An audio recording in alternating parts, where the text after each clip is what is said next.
Ben Shapiro just tore the mask off the protest movement, and what he reveals isn't just ignorance, it's calculated hypocrisy. It's calculated hypocrisy. From clueless slogans to outright support for terrorists, these college protests are far from organic. And he's naming names. Watch this. Ben Shapiro, get alive!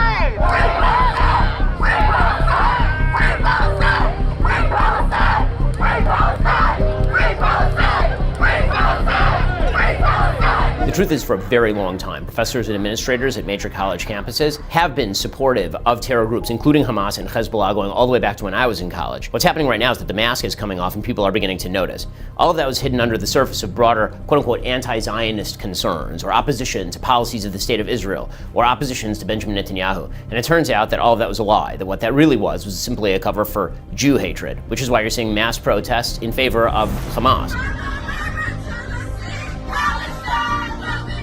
Why you're seeing solidarity on behalf of Hamas. I've yet to see any of these professors actually condemn what Hamas did or call for Hamas to be deposed in the Gaza Strip. It was exhilarating, it was energetic. It was exhilarating. If they actually wished for a two-state solution, Hamas going would actually be the precondition to any of that happening. None of them are calling for any of that. They're not calling for the release of hostages. All they're calling for is a ceasefire that would allow Hamas to continue to survive.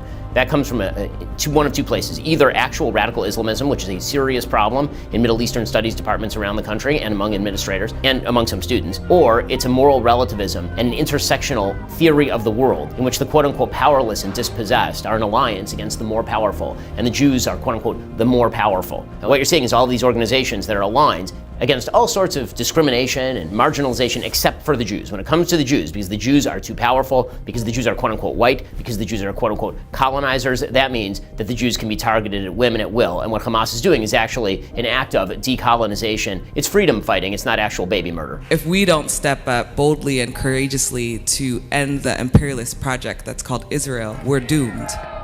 Shapiro! Shapiro! Shapiro!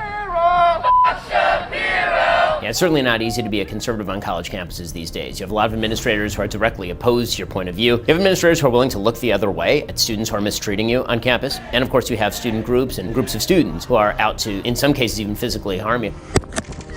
It takes a lot of strength and it takes a lot of concerted willpower to go into the battle, but my mentor Andrew Breitbart used to say that walking toward the fire was always the best strategy because the further you walk into the fire, the more you realize how little it burns. And that's certainly true for college students who very often take these strong stands and it feels terrible in the moment, and then as they keep walking forward, they realize it's building a strength in them they didn't know they had. It's a beautiful, it is terrifying to be on campus today. The intimidation is very strong, but Ben Shapiro says something very important to know over here, and that is that the analogy I use is a hot air balloon. You know, if you take a little needle and you puncture a balloon, you suddenly discover that this very big balloon really is a bunch of air, and you can walk right through. And that's what happens with the most challenges, that when you stand up to it, suddenly you discover you can walk right through it. You know what? We're making our presence known.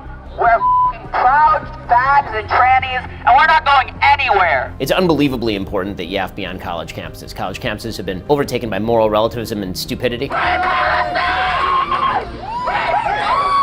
Many of them are, frankly, not worth the paper the degrees are printed on at this point, but that's why YAF exists, is to make those degrees actually worthwhile by providing an opposing point of view, by giving students a place to go where they can get some logic and some reason and some decency, all things that seem to be in abeyance at major universities across the country. I believe the reason why they are religiously extreme is because of the conditions that they live under, because of the actions of America. That's absurd and foolish. I'm sorry, that's absurd and foolish. At a certain point, people are going to have to take responsibility for their own actions and stop blaming America and the West for making shitty decisions. What YAF is doing on campus is really important because in exposing what's going on college campuses and bringing outside voices in, that does take the mask off. And what that means is that either higher education is going to have to change or it's going to die. I'm very happy to see that alum of schools are pulling their money from these universities. I've been advocating that for literally decades. I'm sad that it took until now for people to realize that signing checks to universities that hate your values, hate America, hate Israel, hate a lot of decent things, that it took until now for people to realize that and stop signing checks to those things. But it's about time for that to happen. I'm hopeful that outside pressure from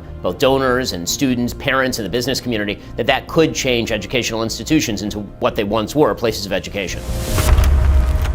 We must stop justifying immoral behavior.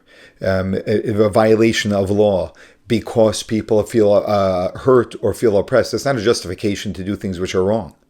This is one of the fundamental issues that are going on today. People are actually justifying what Hamas has done, the murder of hundreds and hundreds of people, right? Over 1,000 people that they murdered, and they're justifying it.